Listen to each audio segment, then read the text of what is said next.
Welcome, everyone. It's time for our AMA again, and today we are honored to have our Chia CEO, Gene Hoffman, Mr. Gene Hoffman, to be our guest here, and also Bernard as our translator, interpreter. So, and myself, Hema. Everyone know me, right? Let's start. Hello, Gene. How are Hello. you? Long I'm time, very good. long time. You didn't see that. Indeed. Good to be back. Yeah, it's 8 o'clock, right? Uh, Los Yeah, 8, Angeles 8 time. p.m. on the West Coast of United States. Yeah. Okay, okay, great. So we know we have lots of to talk today because we just have a Chia 2.0 version launched. That's a big upgrade. It is a big upgrade. Many interesting and very important functions. So yeah, I believe today we could have something new to talk. And so first of all, could you please briefly introduce the overall situation of the Chia company, include the current status and the nearby plans? Sure. So, Chia Network Inc. is very focused on continuing to develop all the primitives necessary to do kind of advanced applications and asset issuances on chain. And we're starting to market and bundle that up, primarily driven at the enterprise side of the world. So things like the World Bank and commercial banks in the United States. We're talking to folks like pharmaceuticals companies in Europe for supply chain tracking.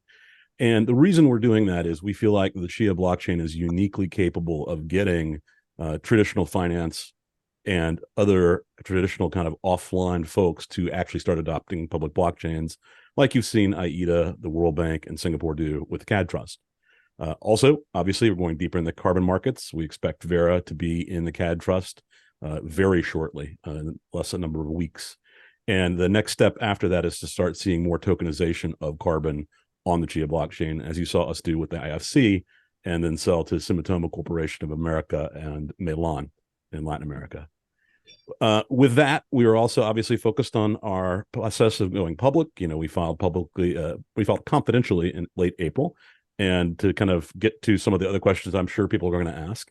That process is something we kind of can't talk about until we what's called flip the filings public. But it has been very normal, which I think normal is very good for what we're up to.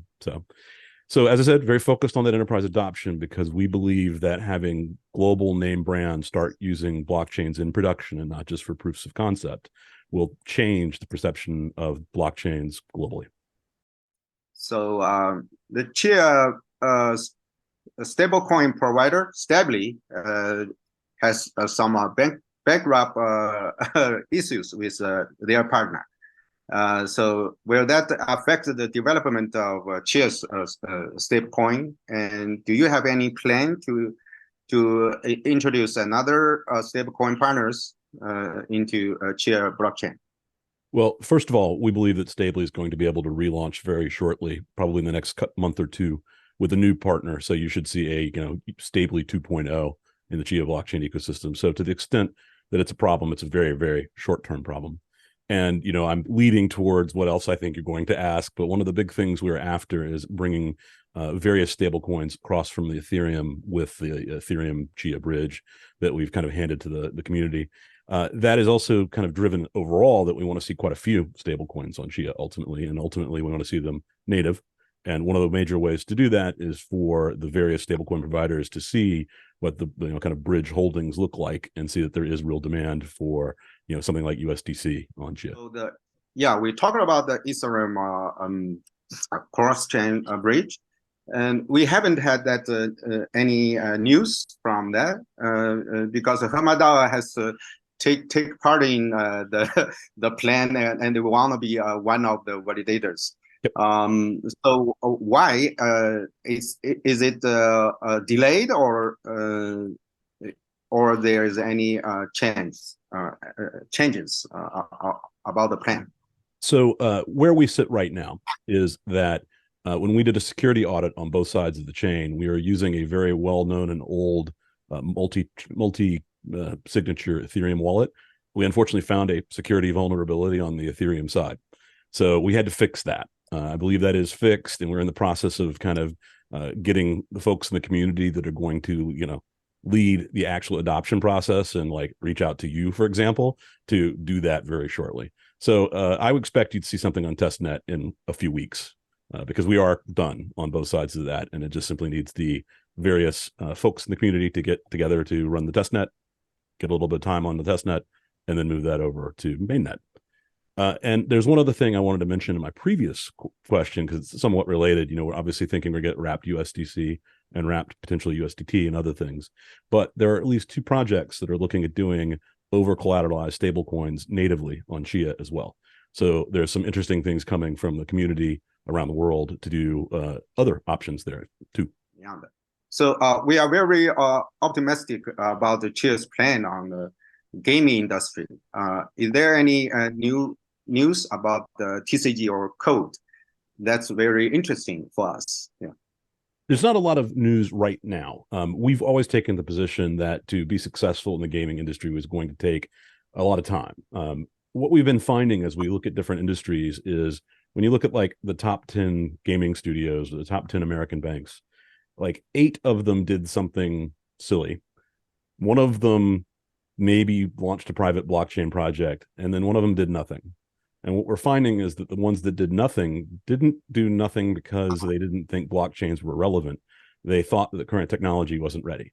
And we're finding companies like that to be the most interested. But, real game development cycles are not short. So we expect that to be a longer play, and we want to be part of, real playable, interesting games that are using royalties and cross-game portability and, creating markets. And that's going to take some time for the game developers to actually get to. So we already know that BladeBit compressed version officially launched inside the Chia 2.0. But compared to GigaHouse or any other third-party compressed version, what the advantage of BladeBit, or do you have any additional considerations when compared to official compressed version? So we believe that there are going to be a couple different axes upon which BladeBit is a little better than what's out there. Obviously, being open source means that there's no tax on the farmer for actually using that, and we think that that's very important because we want everyone to be able to be on a level playing field, and we want to make sure that there's not accidental centralizing effects to the network. We were not able to get our 128 gigabyte and our 64 gigabyte GPU plotting into 2.0. We decided to go ahead and ship everything else and not hold 2.0 up. But in beta, we expect to kind of in real time make those available probably in the next week or two, and then destine that for the next major release. So I think you're going to see some considerably nice upgrades. The nice thing about GigaHorse versus BladeBit is that you can have both BladeBit and GigaHorse if you're on our world by cross farming, but you can't necessarily go the other direction. So anyway, point being that I think when people actually get their hands on BladeBit at scale, they will find that it has certain dynamics that are a bit more efficient and a bit faster in certain places. So the IPO has been applied. We are on the way, but we know there is a 90 days, right? Something should happen from SEC, right? So we want to know anything you can open to us about this issue. So the normal process here does not necessarily happen in public. In other words, to the extent the SEC has replied to us and we may have replied to them, you won't see that until later when we make Edgar available. Now, what will happen in the future is once we do what's called flip public, you'll actually see the history of the interaction all the way back to our inception. So you'll actually see some of the earlier documents we'd filed with the SEC in the past. But This is on a really normal basis. I can't comment specifically about it, but as I said, it's proceeding well. And more importantly, there's a kind of coming feeling that the IPO market is opening. We expect, ARM and Instacart and others to go through that window very soon. We will not be the first ones through, but that is a very good sign that the market's going to be receptive to new issuances, and we're making sure that we're ready should that be the case. So we are delighted to see that Tangent, the hardware wallet, will support Chia blockchain, XCH, and but we have some members, they have they bought the wallet already and they tried. So is it a real cold wallet, or it's just an aggregate wallet compared to Chia's self-custody signature solution? Is there any need for this hardware wallet? Well, first of all, I want to say that the Tangent hardware wallet is very well designed. We've been in conversations for quite a while. I actually have some pre-release versions sitting here on my desk. When people were asking us about when hardware, I knew that certain things were coming. It is certainly an excellent stopgap as we get vaults ready, but we do expect it to be one of the types of hardware elements that you would use when you have multiple pieces of hardware managing a vault. So, you may use your iPhone or Android as your primary signing device, but having a Tangent be the backup device that you would use to otherwise like rekey out your Android phone is a very, very interesting use case that Tangent would still be very relevant for. So, we believe that ultimately we want to, people think about these as hardware wallets. I would like to think about it more as hardware keys and vaults are what underpin your wallet. And your wallet shows you what's in your vault. And that is, the NFT on chain that you have custody rules about that you then manage with, request for signing from your phone or from a Tangent. So, ultimately, we think this is part of the many pieces of hardware we want to have supported before, frankly, the end of the year, so that you have a lot of different choices about how you might build your vault in our self-custody solution. So presently, even with we know that we have a Tibet AMM launched already, but it's also a very simple AMM. There will be a long way to go before Chia's ecosystem truly thrive in DeFi. Does Chia official team has the plan for DeFi infrastructure development? So, good. Sorry. Yeah, go ahead. Good. Certainly, we have that plan. I think it's important to realize that seeing Uniswap be implemented on Chia and be more decentralized and more secure is a very important step to show other project teams that you can do anything you can do on Ethereum, probably better and actually easier once you grok Chia list on the Chia chain. Bram and I are very focused on what we think the not valid after offers file market can do. That is just released. I think the soft fork has activated. In the next version, we're going to make it so that you can automatically have expiring offer files.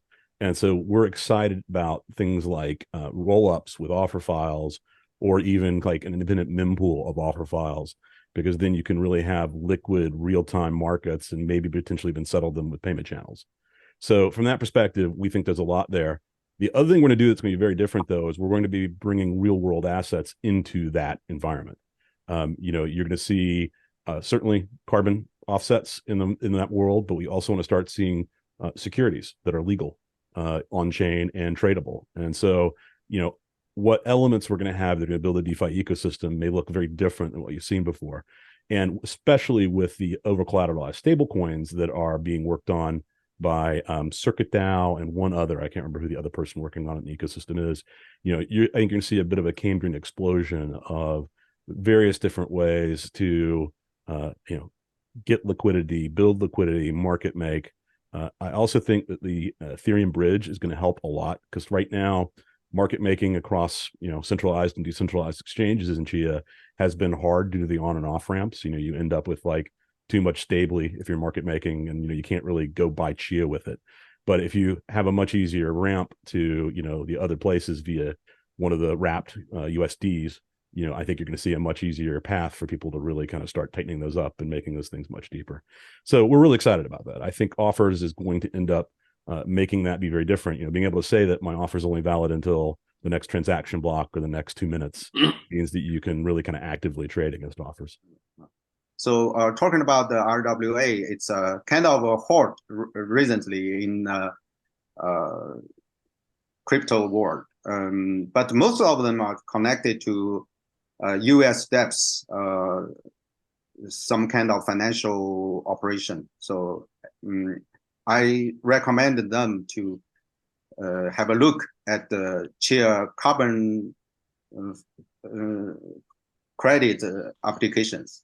Yeah, that's very, I think it's a very successful utility for RWA. We know CADT, it's the use cases that are shown us Chia's ambition for enterprise level applications, include the setting up of VPB for private enterprise chains, blockchains.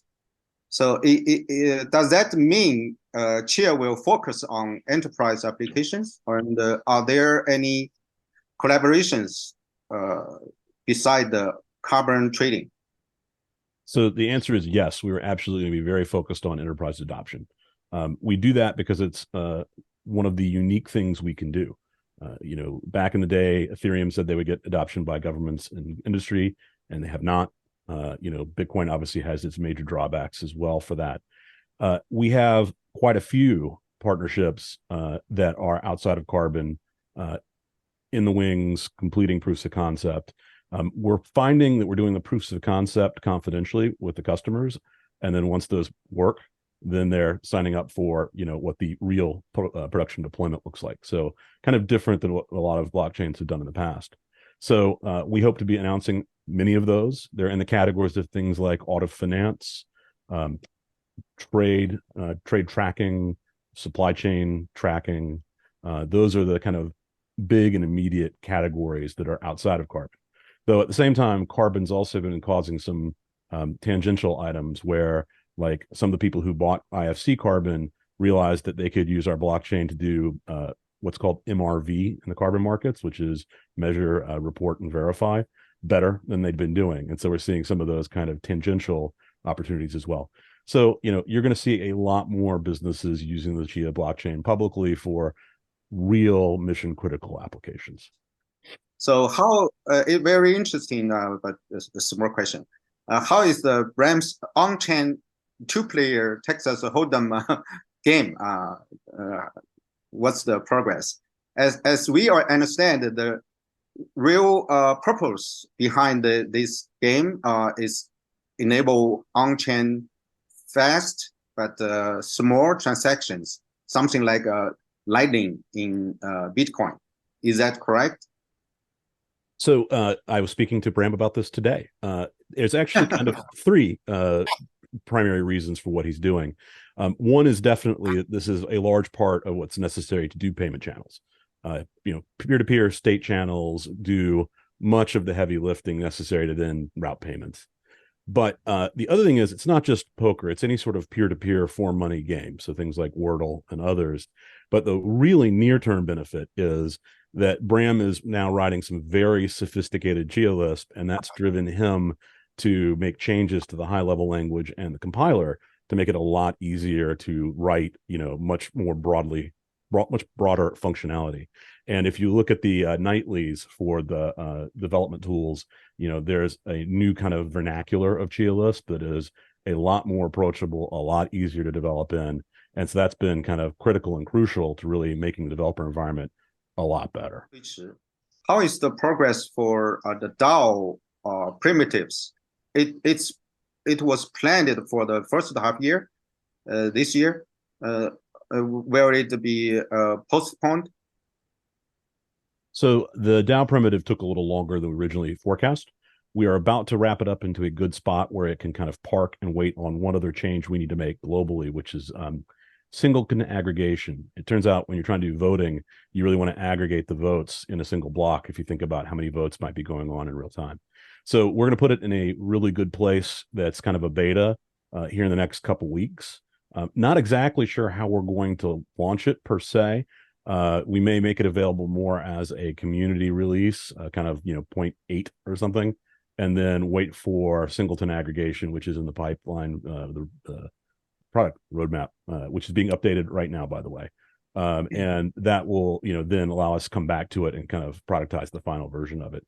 But, the code's there in a branch already, and, interested people should feel free to dig through in GitHub. Okay. The next question is about the since BLS aggregate the signatures and the credential has been launched. Is there any plan to introduce ZK, zero knowledge proofs, into credential? Any plans to raise related development tools for ZK proofs?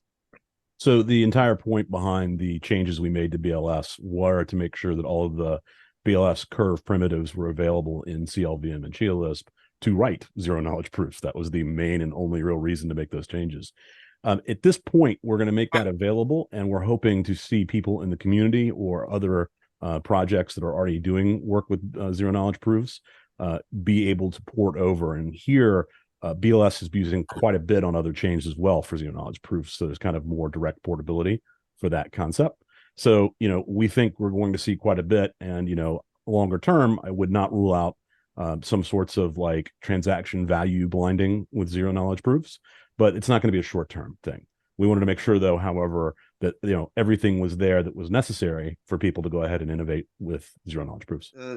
Yeah, the Chinese market has a large number of Chia farmers, as you know, as everybody knows, and also we have a potential the used hard drives, the biggest used hard drive market.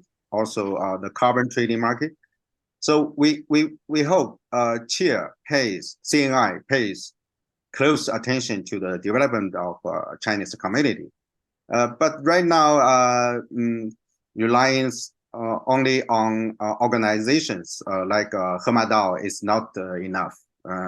Definitely not enough. We are very small. And how does the CNI plan to strengthening its publicity and guidance in Chinese community, and how will you support Chinese community builders? So a couple ways. The primary way right now, again, due to our somewhat enterprise focus for now, is that we are definitely focused, especially on gaming in that region, and specifically both mainland and the Chinese diaspora around. Also remember, we've just opened our Singapore subsidiary, and we expect to do quite a bit of business out of there. And we believe that there are specific verticals where we have real world applications, and we're actively selling to businesses both in mainland China and out in the Asian region. So you should see more adoption by well-known entities there. The other thing is that I really want to say that the thing we do best outside of China is that our community does a very good job of evangelism.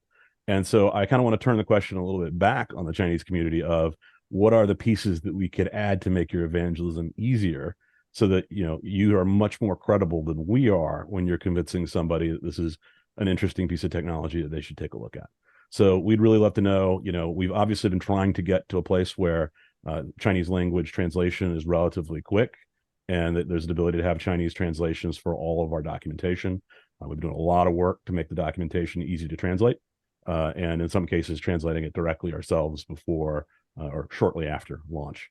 We're not doing that in any other language, I would add. So know that that's something we've very specifically done. Okay, that's all for our today's formal Q&A, and now it's open time for free questionnaire. So is there anyone want to ask any questions just raise your hands or type in the Zoom channel, the questionnaire channel.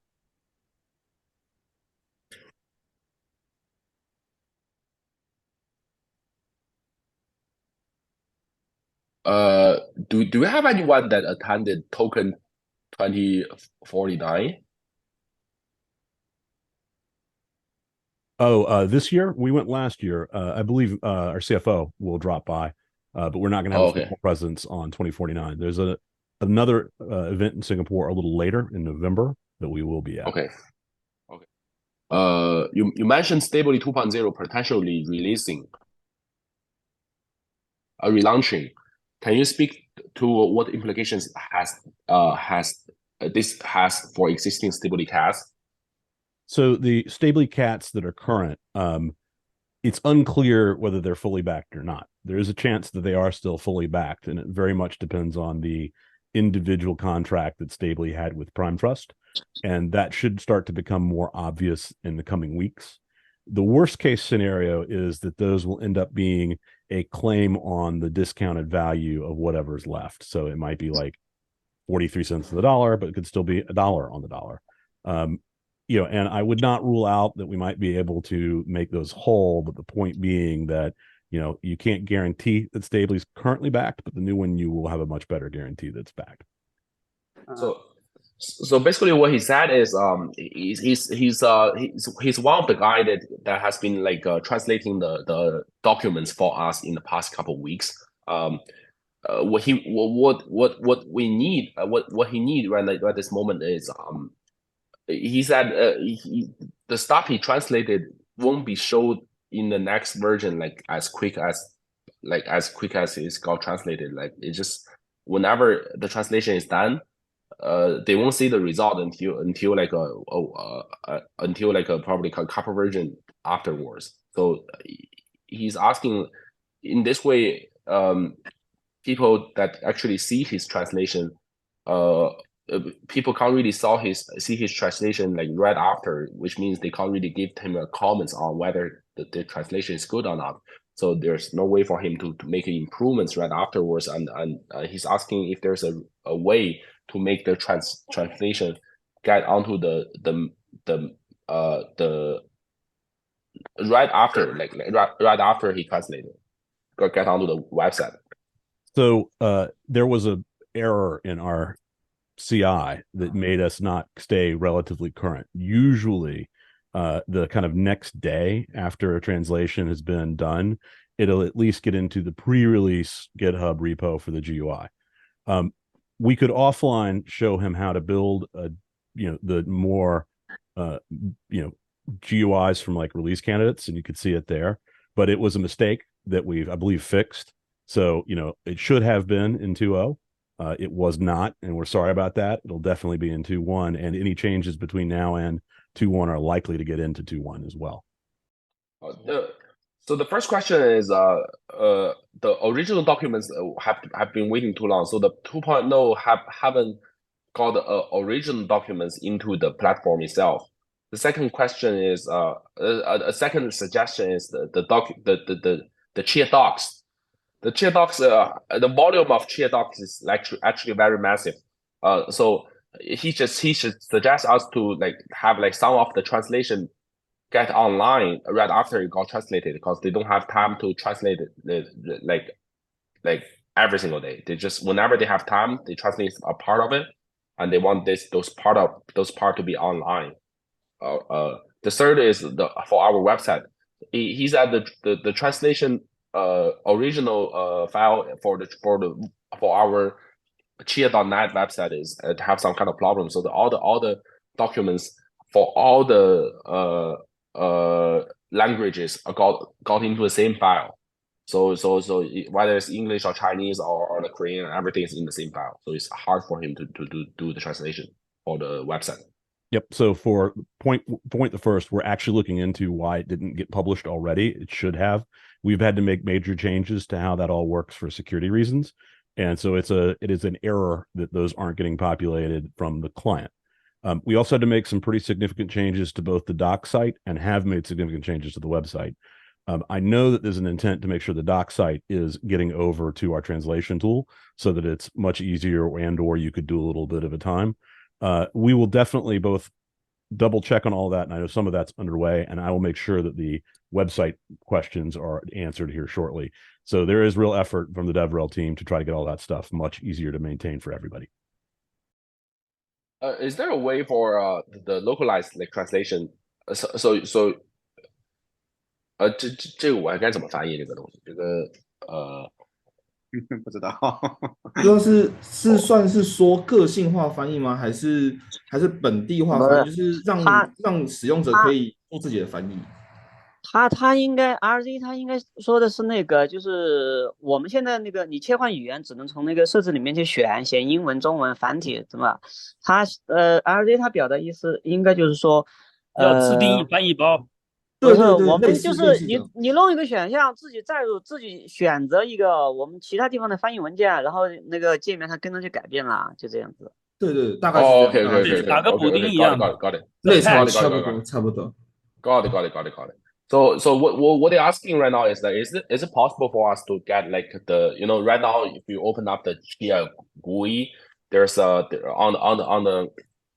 the language version, whatever language you're using, there's Chinese, English, or whatever there is. Is it possible for us to have like customized the language like version little packages like pack into there? For example, they have like their own way of translating certain stuff. And every single time when we go back to Chinese, they probably don't really understand what the Chinese version means, but they understand their own word. So I'm not sure I actually understand. The issue is there's two things. One is there's a kind of universal set of languages that both are language translation management tool and React support. And so there's not like a kind of ability to have rogue languages that aren't already rogue languages there. So like oddly enough, Pirate and Lolcat is actually supported by the universal standard. So, there's no real way that we could do like dynamic update of the client because it's a huge security risk. You want to actually have it, go through the full release process every time. What's not been working is that both new strings should be getting pushed up to the language tool relatively the day after they get checked in to the Chia blockchain GUI. And then new translations should be coming back to Chia blockchain GUI about the next day as well. I know that the latter didn't happen correctly and happened right after release. The former is being checked on to make sure if it's not happening or why it's not happening. And that was started today. Oh, I have a question regarding to Ethereum, regarding to cross-chain bridge. ERC20 right now support 18 digits after the dot. After like 8 and Cat1 only supports 3 digits. So how does the cross-chain bridge solve the problem of the measurements not being exact, not match? I think it's simply going to round. I'm not exactly sure. We can go look at the code at some point, but there are very few assets where those 3 digits are of value. Bitcoin, a couple others. So it turns out those 3 digits to the right is usually enough to be very close to the overall macro side. And it's probably a round down as I think about it. Is there anything worth mentioning with chip 20 wallet hinting coin discovery, or is it just an optimization for wallet depth? So the whole reason behind chip 20 is to make sure that everybody who's developing a wallet understands how and what those hints are and why to use them. It is primarily us trying to document that very robustly for anybody else who's trying to implement a wallet as well. Why doesn't Blade-based opens like multiple ways of saving like plots easier for farmers? I'm not really sure what the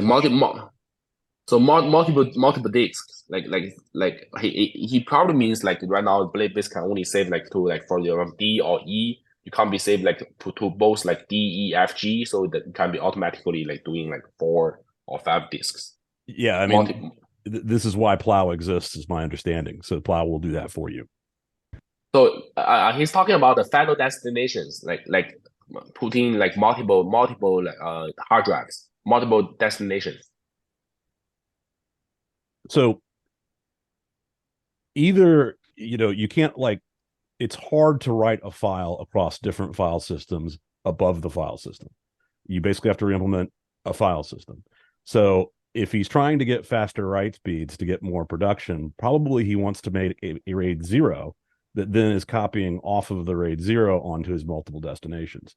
There's a lot of ways to solve that problem, and it's probably not going to be directly in BladeBit. I think he's not talking about the complex way. He's only talking about, like, for example, like if you want to like plot to like CDE three like drafts, like after C is done, after it's full, it's gonna be automatically automatically transfer into D. But we don't have that. I think that's what he means. Yeah, if you can, open a GitHub request in the BladeBit repo, and we'll consider it, right? OK。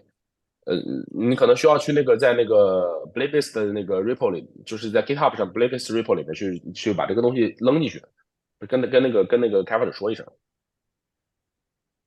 然后我们会把它做出来的。OK。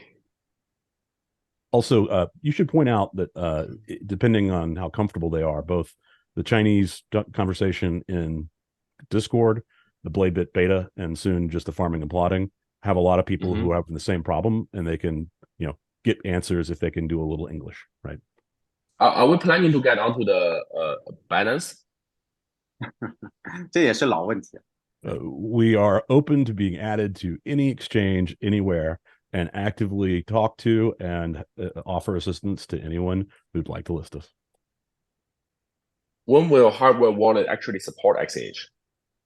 I expect the Tangent wallet will be available in the coming week or two, weeks, let's say it that way. So thank you very much, Jin, for you coming to our AMA, and we appreciate your time and effort, and we hope we can do more that kind of communication between Chia and the Chinese community. And thanks to Bernard for your interpretation, for your translation, and for your time. And also thanks for all the members who join us today.